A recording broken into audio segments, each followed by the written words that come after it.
Hello बच्चों, let's read the question. Glycolysis is common for both aerobic and anaerobic respiration. Question में बोला गया है कि जो ग्लाइकोलिसिस है ये कॉमन है दोनों में, aerobic as well as anaerobic respiration में. तो इस क्वेश्चन का की कंसेप्ट है कि concept of this question is glycolysis. तो यहां बोला गया है कि जो ग्लाइकोलिसिस है वो कॉमन है. एरोबिक रेस्पिरेशन में यहाँ पे ऑक्सीजन की रिक्वायरमेंट होती है, एनारोबिक में ऑक्सीजन की रिक्वायरमेंट नहीं होती, और ग्लाइकोलिसिस दोनों में ही कॉमन है. तो जो ग्लाइकोलिसिस होता है, ग्लाइकोलिसिस ये फर्स्ट फेज है सेलुलर रेस्पिरेशन का. It is the first phase. किसका फर्स्ट फेज है ये?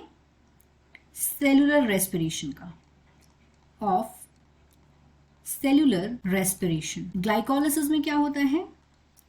What happen in glycolysis?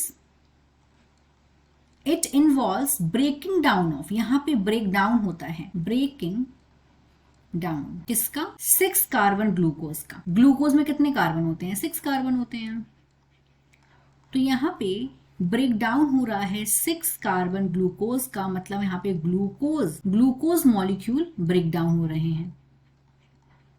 और जब ग्लूकोज मॉलिक्यूल्स ब्रेक डाउन किस में हो रहे हैं? They break down into 3 carbon compound.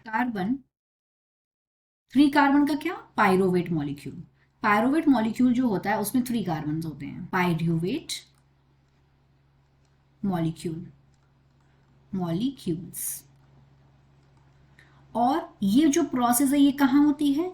This takes place in the cell cytoplasm. ये सेल के साइटोप्लाज्म में होती है. Cytoplasm.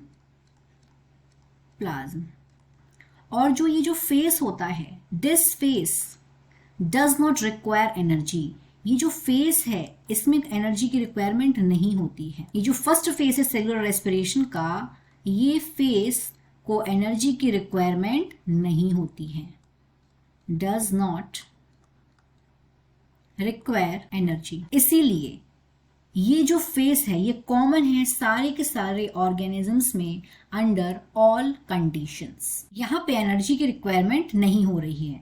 I hope you understood it well. All the best.